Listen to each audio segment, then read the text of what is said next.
तो वो इंटीग्रल का रिवीजन करा रहे हैं, ठीक है। इससे जो बेनिफिट होगा वो प्रॉब्लम खत्म हो जाएगी, यहीं क्लियर हो जाएगी, और जिसको नहीं है वो भी क्लियर कर लेगा। क्योंकि इंटीग्रल का जो पार्ट है वो सबसे बड़ा पार्ट है, क्योंकि इसके अलावा डेफिनेट इंटीग्रल भी नहीं हो सकता। तो सबसे स्टार्ट जो है वो फॉर्मूले से कर रहे हैं कि डिफरेंशिएशन आपने कहा था कि डिफरेंशिएशन किसी भी डिफरेंशिएशन एफ डैश का अगर मैं इंटीग्रेशन करता हूं तो क्या निकल के आएगा fx प्लस c, ठीक है। अगर मैं बहुत सारे डिफरेंट जो है fx plus gx plus hx plus डेट अगर ये मेरे पास प्लस की फॉर्म में है, किसी भी का इंटीग्रेशन के लिए आई का यूज करते हैं, तो मैं इनको दोनों को फंक्शन को अलग अलग कर सकता हूं। dx के साथ रिस्पेक्ट में किसके करना हूं, x के, तो वो फंक्शन dx होना चाहिए, x नहीं होना चाहिए, plus integration of gx dx hx integration of hx dx डेट और जो भी होंगे बाकी। अगर मेरे पास प्रोडक्ट के अलावा प्लस माइनस में होगा तो माइनस हो सकते हैं, पर प्रोडक्ट और डिवाइड रूल अलग है। एक प्रोडक्ट का रूल तो है, पर इसमें डिवाइड का रूल नहीं हो सकता, और चूंकि वो प्रोडक्ट का रूल है तो प्रोडक्ट के जब आएगी जब बात करेंगे, फिलहाल अपनी कंडीशन है। अब बात करते हैं सारे फार्मूला की, जिसके लिए कर सकते हैं। तो किसी भी चीज का इंटीग्रेशन यानी 1 का इंटीग्रेशन क्या बना था, x प्लस c, किसी भी कांस्टेंट का आप कह सकते हो कांस्टेंट कैपिटल C, ठीक है कि नहीं है, तो cx प्लस c, ठीक है। किसी एक x की पावर n का डिफरेंशिएशन करते हैं, इंटीग्रेशन करते हैं, तो हमको होता है x की power n plus 1, power n होती है नीचे डिवाइड में जाती है, n प्लस c अपोजिट होता है जब हम किसी का करते हैं इंटीग्रेशन ऑफ e की पावर x, e की पावर x का इंटीग्रेशन e की power x plus c, a की पावर x, a की पावर x का a की power x upon log e raise a plus c, ठीक है। अब बात करते हैं log x, log होते हैं इनके भी है, log x का इंटीग्रेशन हम कर नहीं सकते, फिलहाल फार्मूला नहीं है, बस अब बना लिया जाता है, वो आगे का प्रोसेस है। पर अगर बात कर रहे हैं ट्रिग्नोमेट्री फंक्शन की, तो sin x का इंटीग्रेशन माइनस के cos x, उल्टा होता है अपोजिट प्लस c, ऐसे ही cos x का integration sin x plus c। बात करते हैं tan x, tan x का इंटीग्रेशन नहीं होता, पर प्रोसेस क्या है, इसको हम इसको सॉल्व कर सकते हैं, वो बनाया गया था, और किसका होता है अपोजिट, किसका, यानी कि sec square x, sec square x का इंटीग्रेशन क्योंकि tan x होता है, ओके। मेरे पास डिफरेंशिएशन था जो tan x का वो sec स्क्वायर x, ऐसे ही cosec स्क्वायर का इंटीग्रेशन होता है, cosec स्क्वायर x का इंटीग्रेशन होता है माइनस के cot x प्लस c, ठीक है कि नहीं है। उसके बाद होता है sec x tan x का, sec x tan x, sec x tan x का इंटीग्रेशन होता है sec x, क्योंकि sec x का डिफरेंशिएशन होता था sec x tan x, ऐसे अपोजिट cosec x का, cosec x और cot x, इसका इंटीग्रेशन होता है माइनस के cosec x and plus c। बाकी सबके सिंगल का नहीं होता, single sec x single tan x इनके सबके अपोजिट होते हैं, पर बनाए जा सकते हैं, जो कि आगे के लिए प्रोसेस है। बात करते हैं केवल, अब बात करते हैं इंटीग्रेशन की फैक्टर मेथड का, केवल किसका, फैक्टर का।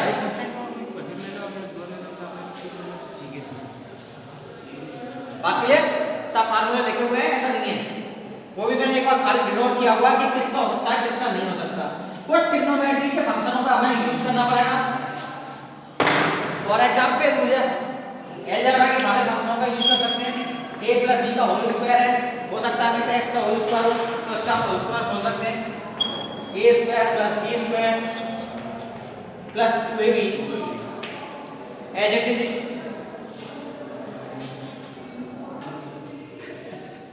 ऐसे कुछ और एग्जांपल वो है, मतलब ट्रिग्नोमेट्री के बहुत सारे फार्मूले। फॉर एग्जांपल मैं एक क्वेश्चन कह रहा हूं, इसमें चेन रूल तो होता नहीं है, सिंगल फंक्शन का इंटीग्रेशन होता है। फॉर एग्जांपल मैं कह रहा हूं कि जैसे sin या cos स्क्वायर x, अब मुझे cos स्क्वायर x का इंटीग्रेशन करना है। अब मैंने क्या मेरे पास cos x का फार्मूला तो था, या फिर sec स्क्वायर था, cos स्क्वायर पर आएगी, पर ट्रिग्नोमेट्री के अंदर cos स्क्वायर को कन्वर्ट किया जा सकता है। अब कैसे किया जा सकता है, ट्रिग्नोमेट्री के अंदर कन्वर्ट कर सकते हैं 1 प्लस cos 2x अपॉन 2, यानी सिंगल डिग्री की फॉर्म में, ठीक है कि नहीं है, यानी कि 1 plus cos 2x upon 2 integration of 1 plus cos 2x। क्योंकि मैंने कहा था कि दो अलग अलग कांस्टेंट है उसको हम अलग अलग कर सकते हैं, यानी 1/2 integration of 1 and plus integration of cos 2x। क्योंकि यहाँ का फंक्शन जो है वो x नहीं है, क्या है cos 2x।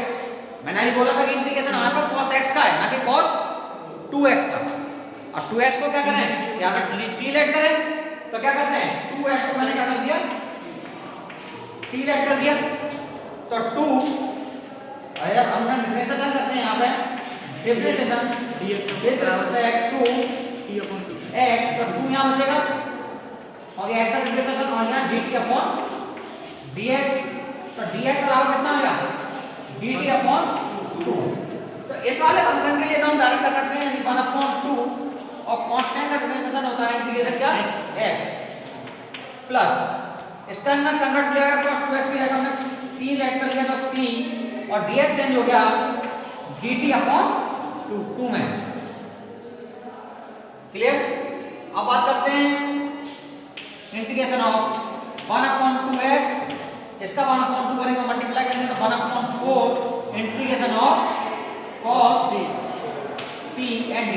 अब सिंगल डिग्रीज हो गई, ट्रिग्नोमेट्री और cos p का हमें इंटीग्रेशन पता होता है कितना होता है 1/2 plus 1/4 sin t plus c।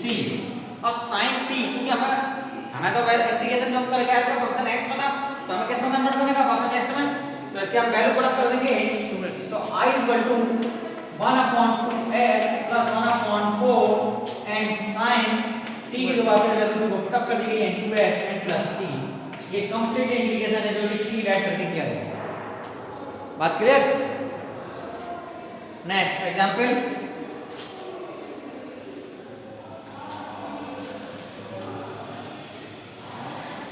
कुछ ब्लॉक से संबंधित प्रॉपर्टीज ली हैं जो कि सीबीएसई की एप्लीकेशन के अंदर बहुत कम है। पहली हम जानते हैं कि log m * n equal to क्या होता है log m plus log n। यानी अगर मेरे पास log फॉर एग्जांपल कि मेरे पास इंटीग्रेशन है और log x cos थीटा लिखा है या x cos x लिखा है, तो मैं इसको दो अलग अलग पार्ट में कर सकता हूं, या integration of log x and plus log cos x, सही है, एंड dx। इससे क्या अलग अलग करने में आसानी रहेगी, ठीक है कि नहीं। अगर मेरे पास log की दूसरी प्रॉपर्टी इनटू की जगह डिवाइड वाली, तो डिवाइड का रूल क्या था log का log m/n log m minus के log n। जो यूज हो रही है सबसे ज्यादा पावर वाली होती है तो क्या होती है log m की पावर n, तो n कहाँ आता है आगे, यही n log m। क्लियर। चौथी प्रॉपर्टी log e की पावर log और बेस, क्या आप कह सकते हो बेस, जो हमें वैल्यू दे रखी है बेस, और यहाँ पे भी बेस सेम हो यानी b रखा है और यहाँ कोई वैल्यू है तो हम उसकी पावर को डायरेक्ट रख सकते हैं वैल्यू, यानी जरूरी नहीं कि वो बेस कुछ भी हो सकता है। और एग्जांपल आप लोग भी कह सकते हो, यानी e की power log e raise to, इसकी वैल्यू क्या होगी 2। नेक्स्ट एग्जांपल e की power log 2x e raise. अब इसको कैसा करेंगे, आगे वैल्यू नहीं होनी चाहिए तो पहले तो log की प्रॉपर्टी लगेगी, यानी e की power log e raise x square, और यहाँ पर दोनों बेस सेम है, ये कंडीशन लिखा होगा खाली x। जरूरी नहीं है कि e हो, मैंने बोला जरूरी नहीं हो e हो सकता है ये एरिया इसका आंसर लिखा हो 2 की power log 2 base x square, 2 की पावर 2 log x स्क्वायर। ये दोनों सेम आ रहे हैं ना, जिसकी पावर ऑफ बेस सेम है तो इसकी वैल्यू भी क्या होगी x स्क्वायर। इसका बड़ा फोकस रखना। एक चीज और है इसके अंदर, पांचवा जो कि इंटीग्रेशन में एक बार यूज होने वाला है, इस प्रॉपर्टी का विशेष ध्यान क्योंकि एक नंबर में काम आती है। दूसरी प्रॉपर्टी का जो पांचवी है कि log m बेस n, अगर मेरे पास किसी की बेस है तो उसको हम अलग अलग कर सकते हैं, अलग बेस लेके, यानी for example log e base n ऊपर और log e बेस n, यानी दोनों के साथ एक अलग बेस लेके दोनों को हम वैल्यू बना सकते हैं, यानी किसी चीज की। क्लियर दिखाई दे रहा है? तो यानी इसका यूज भी बहुत अच्छा खासा है इंटीग्रेशन का। तो इसका फोकस रखना, क्योंकि जो क्वेश्चन डिनोट जरूर करता है। फर्स्ट क्वेश्चन नंबर पे 4 नंबर का क्वेश्चन है इंटीग्रेशन के अंदर है। एग्जांपल फॉर एग्जांपल इसके लिए देखिए, जैसे कि लिखा हुआ है log x base cos x, इस टाइप सही है। log x base cos x, तो हम इसको क्या लिख सकते हैं? e की फॉर्म में लिख सकते हैं log e base cos x, और डिवाइड में क्या हो गया ये log e बेस x। बात क्लियर है कि नहीं है? इसको नॉर्मली कर सकते हैं, इसका नॉर्मल क्वेश्चन आप आराम से कर सकते हैं। क्लियर है कि नहीं है? तो इसका ध्यान रखिएगा, बहुत अच्छा फोकस। ये लॉग की कुछ प्रॉपर्टी इसलिए कराई जाती है, कोई कभी कभी एक क्वेश्चन नंबर में क्वेश्चन दे दिया, जैसे कि एक एग्जांपल दे रखा है, देखिए जैसे एक क्वेश्चन दे रखा था आपके पास अभी इंटीग्रेशन में, e की power log x cube upon x square. अब आपके पास प्रॉपर्टी मैंने कहा कि अभी आपके पास केवल कौन सा चल रहा है? फैक्टरेशन मेथड, मल्टीप्लिकेशन मेथड तो है नहीं, प्लस माइनस के चल रहे हैं ओनली। अब आप यहाँ पे कोई प्रोडक्ट रूल या डिवाइड रूल का यूज तो कर नहीं सकते, तो इसको क्या लिख सकते हैं? यहाँ पे ये जब तो खाली होता तो वो e से बेस ही होता था, तो जब e बेस सेम है तो इसकी वैल्यू क्या होगी? सीधी x क्यूब। बिल्कुल क्लियर है? एक नंबर में छोटा सा क्वेश्चन कंप्यूटर लेवल का बच्चे कंफ्यूज होते हैं, और जे x स्क्वायर कभी कभी, और सीधा फंडा है, क्या होगा? क्या बचेगा? ओनली फॉर x dx, और चूंकि x का डिफरेंशिएशन क्या होगा? Integration upon 2 plus c। बात क्लियर? और वैसे करने लगेंगे तो कंफ्यूज हो गए कि क्या करें। समझ आ रही ना? चलिए नेक्स्ट,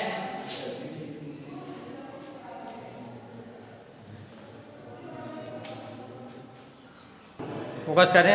देखो मैंने बोला था होल स्क्वायर से संबंधित क्वेश्चन आ सकता है integration of root x and plus 1 upon root x का होल स्क्वायर।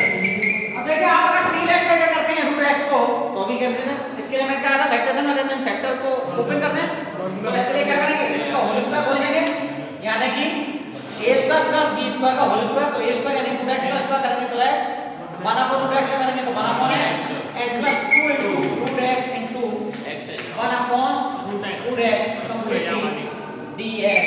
और सॉल्यूशन करने जाएंगे तो पहले नॉर्मल कर लो x, इसको लिख लो x की पावर -1, और जो होगा आपका 2। तो डायरेक्ट कर दे रहा हूं आपके सामने, x का इंटीग्रेशन होता है x स्क्वायर अपॉन 2, x की पावर -1 का होता है x की पावर -2 अपॉन -2, यानी माइनस का साइन आ जाएगा, प्लस होता है जी, प्लस होता है ना 1 अपॉन x, तो आपको क्या -1 प्लस 1 कंफर्म 100% सही है? ये गलत है, हाँ लॉग में होता है, ये अपना x इंटीग्रेशन होता है log x, और नीचे 0 हो जाएगा, 0 को डिवाइड करने पे फंक्शन इनफिनिटी हो जाएगा, इसलिए ये प्रॉपर्टी लगेगी x की पावर -1 वाली, यानी कि फार्मूला होता है 1 अपॉन x का इंटीग्रेशन log x। हमें मिला दो बस, जो करते चले आओ, और 2 का खाली कांस्टेंट का होता है 2x एंड प्लस c। सही है? तो गलती मत कर दो कि मैंने जानबूझ के पावर लिखी तो पावर को n की पावर लगा समझ के ऐड कर दिया। बात क्लियर? नेक्स्ट एग्जांपल, एक एग्जांपल है इस टाइप से है कि मेरे पास एक डिवाइड लगा हुआ है, देखिए x cube plus 3x plus 4 divided by x की पावर 2 आई थी। आपको इसका इंटीग्रेशन करना है। मैंने बोला कि अभी मेरे पे डिवाइड रूल नहीं, प्रोडक्ट रूल नहीं है, तो क्या करें?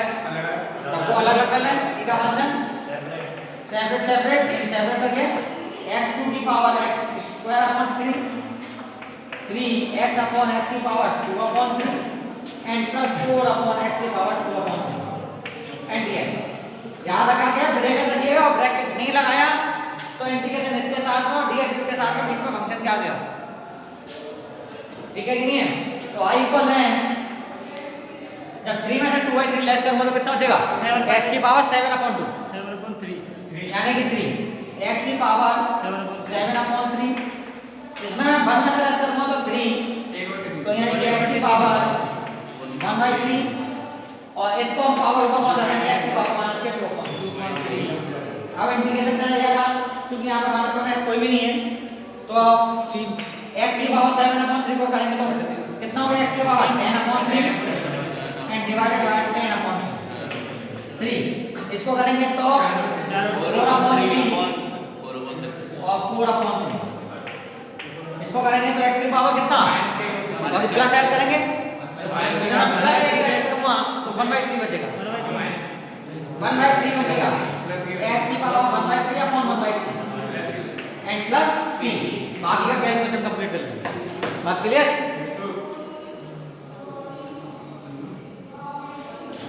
चलिए नेक्स्ट,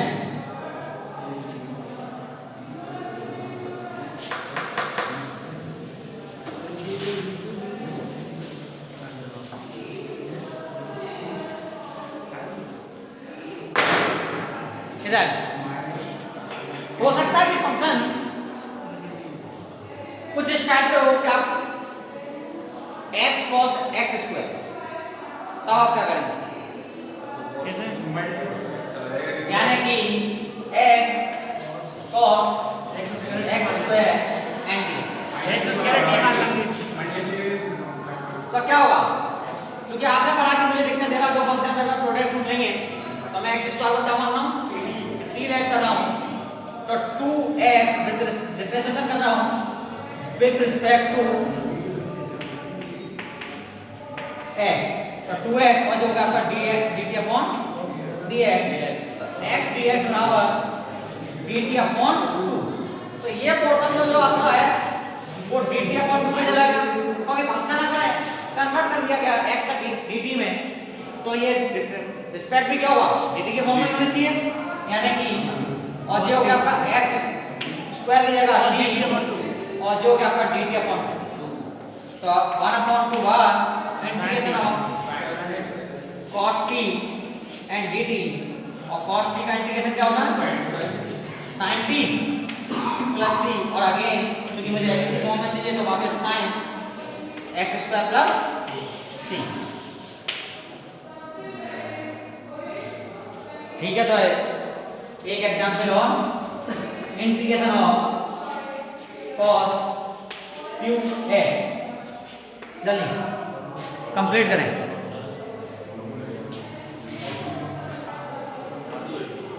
चलिए, क्योंकि cos q मैंने बोला कि सेपरेट फंक्शन नहीं है और जो कि डिग्री वन नहीं है, तो अगर हमने cos x का इंटीग्रेशन बढ़ा दिया तो देखिए इसमें cos 3x का फार्मूला क्या होगा, 4 cos qx माइनस के 3 cos x, 4 cos qx and minus के 3 cos x। तो देखिए यहां से मैं इसको वैल्यू निकाला हूं cos qx की, इसको तो पहुंचा दूंगा तो क्या होगा, cos 3x माइनस के 3 cos प्लस होगा, प्लस के इधर आके जो हो गया आपका 4 cos qx। तो यहां से मैं cos qx की जो वैल्यू है वो रखूंगा cos 3x plus 3 cos x and divided by 4। तो इसका इंटीग्रेशन करने के लिए देखिए i, तो इसको कन्वर्ट किया जा सकता है cos 3x plus 3 cos x upon 4 and dx। तो देखिए 1/4 बार और integration of cos 3x and 3 cos x and t। अभी मैंने बताया था इसको t ऐड करूंगा तो क्या होगा, मल्टीपल की चीज किसमें होती है, डिवाइड बाय। आप अगर ऐड करके कर दें तो 1/4 तो सीधा सीधा sin 3x अपॉन 3 डायरेक्ट कर दिया गया है, and 3 constant of cos x का integration sin x and plus c। तो कंप्लीट क्या आप मल्टीपल कर दीजिए, तो sin 3x upon 12 and 3/4 sin x and plus इसका जो है क्लियर।